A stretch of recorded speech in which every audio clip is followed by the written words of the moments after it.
ओम नमः शिवाय, जय श्री राम, हर हर महादेव। पिछली वीडियो में हमने आपको बताया कि जिन बच्चों को सवारी आती है उनको किन किन नियमों का पालन करना चाहिए, कैसे उनको पूजा करनी चाहिए, क्या उनके परहेज होने चाहिए। और आज की वीडियो में मैं आपको बताऊंगा कि जो गद्दी लगाने वाले बच्चे हैं, गद्दी लगाने वाले बच्चों को क्या नियम करने चाहिए, क्या परहेज करने चाहिए, कैसा भोग देना चाहिए, कैसे नियम करने चाहिए और किस प्रकार से अपनी पूजा को आगे बढ़ाना चाहिए। वीडियो को ध्यान से सुनना। ये वीडियो विशेष श्री सिद्धपीठ शिव शक्ति दरबार से जिन बच्चों को गद्दी मिल रही है या मिल चुकी है या जिसको मिलने वाली है, जिनके आदेश आ चुके हैं, उनके लिए ये विशेष वीडियो होने वाली है। इसलिए इस वीडियो को शुरू से और लास्ट तक सुनना। गद्दी अगर आप लगाते हैं, चाहे आप किसी के भी शिष्य हैं, कहीं से भी आपको गद्दी मिल चुकी है, ये वीडियो आपके लिए बहुत इंपॉर्टेंट है। और अगर आप इस वीडियो को सुन रहे हैं तो कहीं ना कहीं या तो आप गद्दी लगाते हैं या आप लगाने की सोच रहे हैं या किसी कारण से आपकी गद्दी रुक चुकी है। तो ये नियम सभी पर लागू होते हैं और मैं निश्चित रूप से ये कहता हूं कि जो व्यक्ति इन नियमों को करेगा, निश्चित रूप से उसकी गद्दी बहुत अच्छी चलेगी, शक्तियां बहुत प्रबल रूप से चलेंगी, लोगों के काम बनेंगे और लोग बहुत जल्दी ठीक भी होंगे। जो लोग पूजा पाठ करते हैं, पूजा पाठ करते करते फिर वो लोग कल्याण के लिए जब गद्दी लगाना शुरू कर देते हैं तो ये एक ऐसा लेवल होता है जिसमें वो व्यक्ति बहुत सावधानी पूर्वक चलता है, खुद का भी कल्याण करता है और साथ साथ में उसके साथ जो जुड़े हैं, दरबार में जो बच्चे आ रहे हैं, उनका भी वो कल्याण करता है। तो इस कल्याण करने की प्रोसेस में एक साधक का पूरा जीवन झोंका जाता है सेवा में, साधना में, पूजा में। बहुत से नियम, बहुत से परहेज वो करता है जिससे उसके इष्ट देवता प्रसन्न होकर और इतनी कृपा करते हैं कि वो उसको भी प्रसन्न रखते हैं और जो संगत आती है वो भी खुश रहती है। तो आज आपको 16 ऐसे नियम और परहेज बता रहा हूं गद्दी वालों के लिए, जो आपको करने चाहिए। चाहे आप किसी के भी शिष्य हैं, ये जानकारी आपके लिए वरदान साबित होगी निश्चित रूप से। तो सबसे पहला कार्य जो गद्दी लगाने वाले व्यक्ति को करना चाहिए वो है इष्ट वाले दिन, यानी जो इष्ट देवता हैं उनके, जिस दिन वो उनको पूछते हैं या उनका वार है। जैसे बाबा भोलेनाथ हमारे इष्ट हैं तो सोमवार बाबा भोलेनाथ का होता है, हनुमान जी आपके इष्ट है तो हनुमान जी का मंगलवार है, बुधवार गणेश जी का, इस प्रकार से। तो जो भी आपके इष्ट का वार है उस दिन विशेष पूजा और विशेष आपको उनकी सेवा करनी है। जैसे बाबा भोलेनाथ को स्नान करा दीजिए, ठीक है। जब मैं आपको एक एग्जाम्पल के तौर बता रहा हूँ, फूलों से उनका श्रृंगार कीजिए, तिलक कीजिए उनको, और ब्रह्मचर्य का पालन जरूर करना है, शारीरिक और मानसिक रूप से।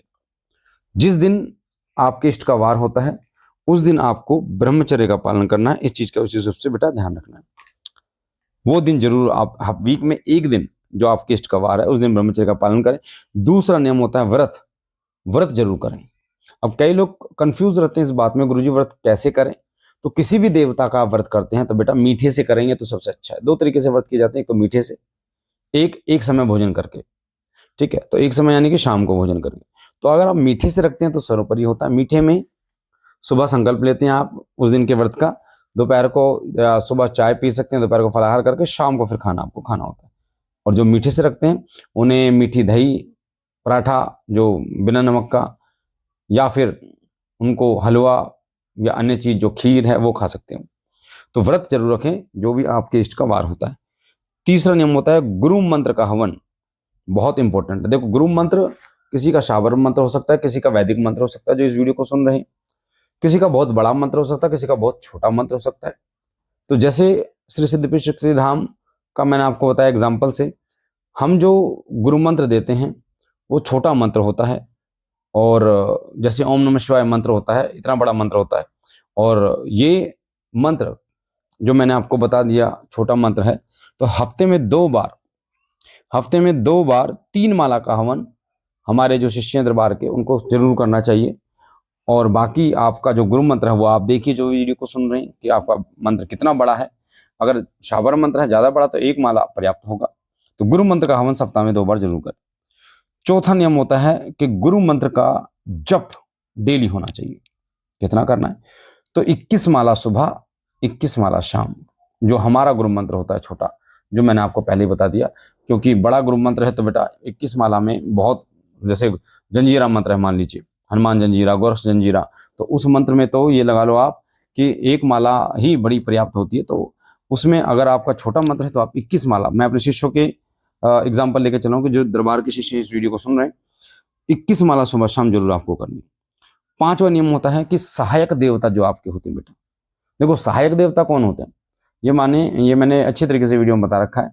जिन देवताओं की आप उपासना करते हैं और उन देवताओं के प्रति भी आपके हृदय में भाव है, यानी जैसे आपके इष्ट बाबा भोलेनाथ आपके इष्ट हैं, मेरे इष्ट बाबा भोलेनाथ है, तो मेरा भाव माँ दुर्गा में भी है, हनुमान जी में भी है, माँ काली में भी है, तो मैं उनकी भी उपासना करूंगा।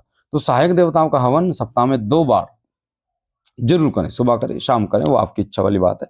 सहायक देवताओं का हवन जरूर करें, ठीक है। वो सहायक देवता आपकी हर प्रकार से मदद करते हैं, चाहे वो रक्षा में, चाहे वो हर प्रकार से, ठीक है। और हर सप्ताह में श्री सिद्धि विनायक शक्ति धाम फरीदाबाद में लगता है, संडे के दिन निःशुल्क दरबार लगता है। तो आप अगर भूत प्रेत बाधा से परेशान है, तंत्र से परेशान है, तो आप आ सकते हैं, या शरीर की कोई दिक्कत है, परेशानी है, दर्द है, गांठ है, कुछ भी है, तो आप दरबार आ सकते हैं। सुबह 11 बजे से दरबार लगता है, 1 बजे से पहले आपको दरबार आना होता है। और हर महीने संकटनाशक हवन होता है। इस महीने यानी अगस्त में 27 अगस्त को संकटनाशक हवन है। आप करवाना चाहते हैं, शामिल होना चाहते हैं हवन में, तो आप 8130404375 पर व्हाट्सएप करें। तो मैंने आपको 5 सहायक देवता का हवन बताया। छठा नियम होता है कि भोग सप्ताह में 2 बार जरूर देना है। जो गद्दी वाले बच्चे हैं, सप्ताह में 2 बार, जैसे शनिवार मंगल आपने दे दिया, या आपका कोई सोमवार दे दिया, मंगलवार दे दिया, सोमवार दे दिया, शनिवार दे दिया, जो भी, सोमवार दे दिया, संडे दे दिया, जैसा भी आपकी इच्छा हो, तो सप्ताह में 2 बार भोग जरूर दें। भोग का प्रोसेस, भोग का तरीका मैंने बता रखा है। 7वां जो नियम होता है, हनुमान जी को चोला जरूर चढ़ाएं। चाहे आप किसी की भी पूजा करें, माँ दुर्गा की, माँ काली की, भैरव बाबा की, हनुमान जी की, बाबा भोलेनाथ की, राम जी की, किसी की भी, हनुमान जी को वीक में 1 बार एटलीस्ट कम से कम चोला जरूर चढ़ाएं। ये बहुत बहुत महत्वपूर्ण है। हनुमान जी महाराज चलते ही चलते हैं किसी भी देवता के साथ, ठीक है। तो सहायक रूप से या फिर आपके इष्ट रूप से। 8वां होता है जो परहेज नियम करना होता है, तामसिक चीजों का परहेज आपको करना है।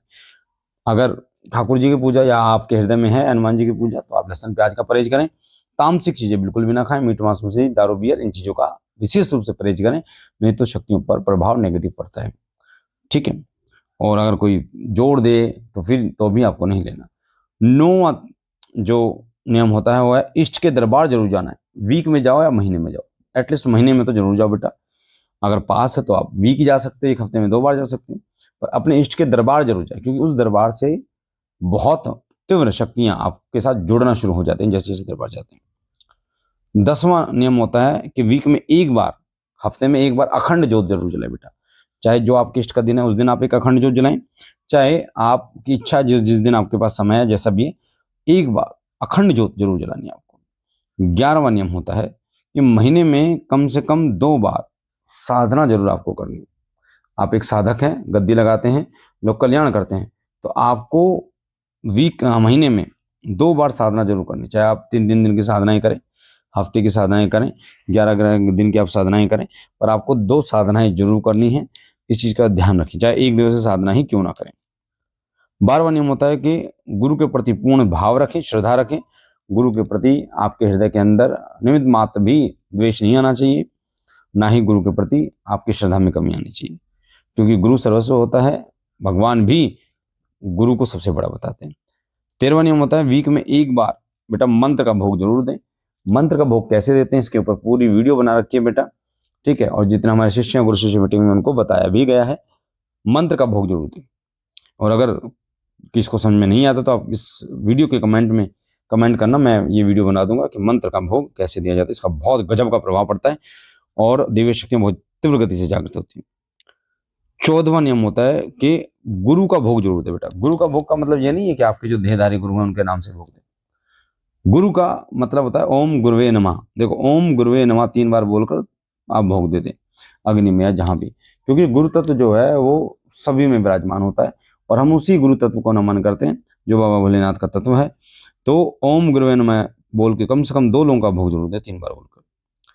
15वां जो नियम है वो है कि वीक में 1 बार जो आपके साथ शक्ति चलती है, मैंने इसके वीडियो बनाई थी इसके विषय में, कि आपके साथ जो शक्ति चलती है, जो आपका भला करती है, हर पल हर क्षण साथ रहती है आपके आपके और आपके परिवार की रक्षा करती है, उस शक्ति का भोग वीक में 1 बार आपको जरूर देना है। चाहे आप लौंग का दें, बतासे का दें, इलायची का दें, वैसे वीडियो में बता रखा है मैंने। और 16वां और लास्ट नियम होता है कि भोग जो दो वो लौंग, बतासा, इलायची और गुड़ का भोग जरूर दो। जैसे 2 लौंग 2 इलायची 1 बतासे का भोग दे दिया, फिर गुड़ का उसी देवता का दे दिया, यानी कि 2 लौंग 2 इलायची 1 बतासे का भोग देवता को चलेगा और गुड़ का भी चलेगा। तो ये मैंने आपको डिटेल में बता दिया है कि कैसे गद्दी वालों को नियमों का पालन करना, परहेज करना है। बाकी अगर आपको कोई और जानकारी चाहिए तो वीडियो के डिस्क्रिप्शन में दीपक में फूल क्यों बनता है, सवारी वाले व्यक्तियों को के नियम क्या हैं, सवारी कैसे आती है, ये सब चीज़ें या भोग से जुड़ी जानकारियां डिस्क्रिप्शन में दे रखी है, लिंक दे रखे हैं, आप वहां से सुन सकते हो। बाकी बाबा भोलेनाथ आप पर कृपा करे, आपके घर परिवार पर कृपा करे। हम मिलते हैं नई जानकारी के साथ, तब तक के लिए ओम नमः शिवाय, जय सिया राम, हर हर महादेव।